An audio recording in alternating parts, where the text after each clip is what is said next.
Hi friends, welcome back to my channel Sai Tech Guru. In this video, I'll talk about what are the top 10 disadvantages of the Motorola Edge 20 device. Yes friends, I have been using the Moto Edge 20 for the past 48 hours, I think more than 48 hours.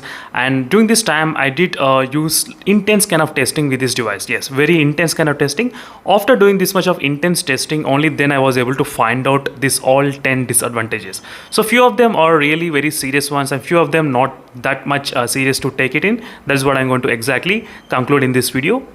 And in case if you want any kind of clarification on this Moto Edge 20, so on these disadvantages, try to check the playlist which I have created. So in this playlist you can find all the reasons why I did mention like that. So you'll be able to understand very much clearly.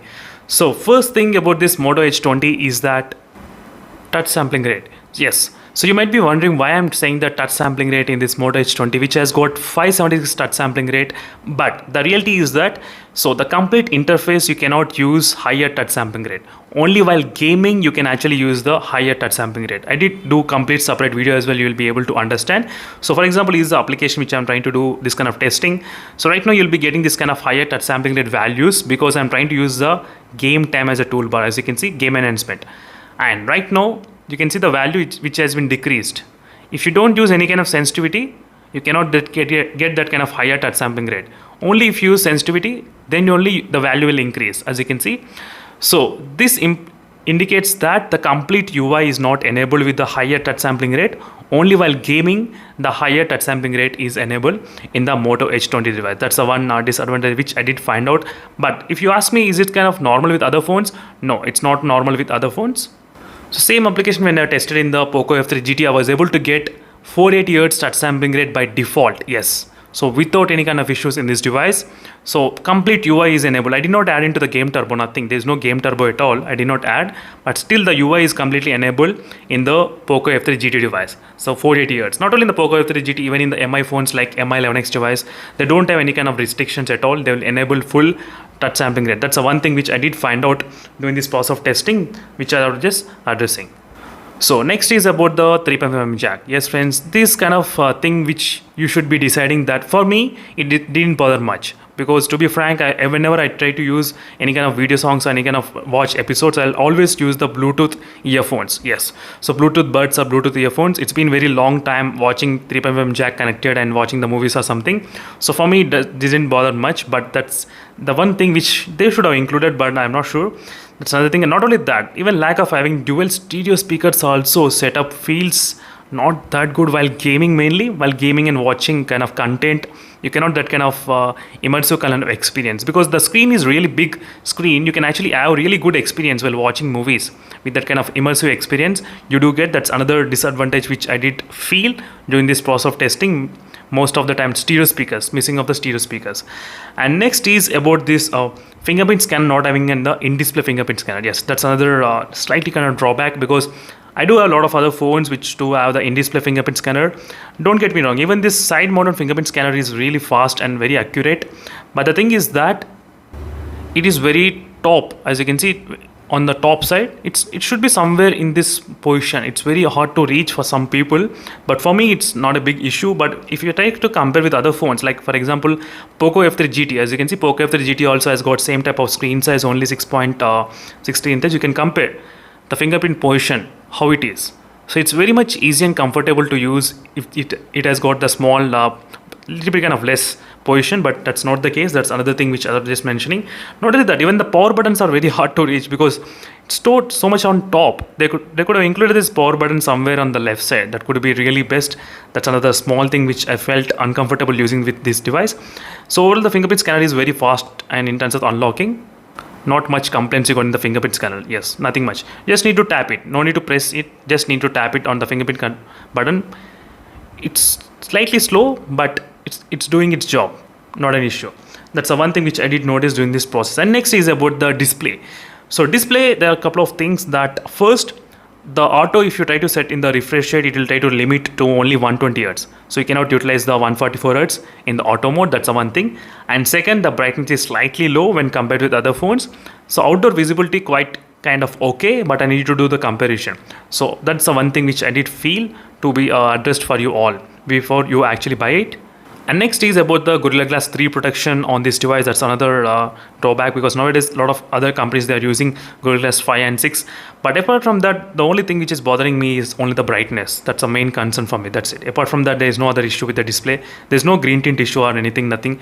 We do have the really good flickering prevention. It works 100% perfectly fine. Yes, 100% without any kind of problem. As you can see right now, you can see the flickering is happening at this moment. Let me turn on. Stopped flickering. As you can see, it's working perfectly all right. There are a couple of advantages and disadvantages as well, but still let's talk about the other disadvantages what the phone has got. Next is about the stock. So obviously, friends, the Moto H20 right now, it's not in the stock, and unfortunately only few people will be able to buy this device, because only one way you can actually buy it. Every time you need to search in the Flipkart, and whenever if you get any kind of pre-order kind of indication, immediately you need to add into the cart and you need to buy it. Yes, that's what the few of the users are actually doing it on to buy this Moto H20 device at this moment. That's the one thing. And the price is also slightly, I felt, kind of too much, because they're asking for too much price, I would say. But if you pay 30,000 rupees, you will be completely happy. There's no doubt in that. But the price could have been slightly less, maybe close to 27,000. If they keep the price of this phone, just imagine to maybe 25,000. I don't know. There is another Fusion is going on, Moto H20 Fusion, that's also available for that kind of price. But at least if they keep maybe 27,000, that would be really great for this phone.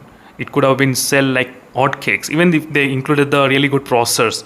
But that's not an issue. But still, the complete UI and stock UI experience is really smooth and very fast. I did not feel any kind of problem at all. That's, to be frank, yes. But the price is slightly higher. And next is about the ready for share. So ready for. So let me try to open the ready for. So you might be wondering why I'm mentioning this as disadvantage. So first thing is that when I connect to the PC wireless, it was slightly kind of delay, but not much delay. While connecting the USB, it was working completely fine.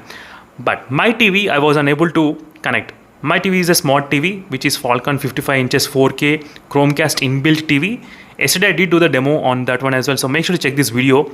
It is not working. Not only for me, even there are other users who did buy, and for the MI TV, they were unable to connect as they are ready for. They cannot use that. They do have the Chromecast inbuilt, but that's not working for them. That's another kind of thing we need to figure out what is going on in this ready for section at this moment. And Amazon Prime HD is also not supporting at this moment. Yes, right now it's not supporting in this device. That's also another disadvantage you should know. So before actually buying this device.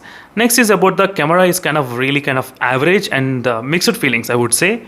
It's kind of not great, but not so worse. It's kind of okay, I would say, in terms of the camera quality.